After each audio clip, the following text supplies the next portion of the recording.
Hey everyone, this is Alan from Mountains to Sound Home Inspection.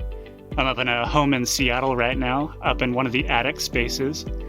What we're seeing up here, it's a 1920s build, so we're seeing some knob and tube wires here.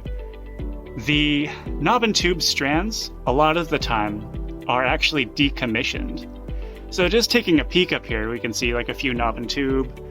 Looking over here, we have some Romex that's been put in too. So just getting up here, really getting close, and testing with a tester, just like this one here. You see like this Romex, we definitely have some juice going through it. But looking at the knob and tube, you're seeing that there's actually no power going to these at all here. So walking around the attic, I'll test a few more sections here, but just making sure. A knob and tube can visually be seen sometimes, but it will be decommissioned. Like they will just cut the lines basically and just not do a full tear out.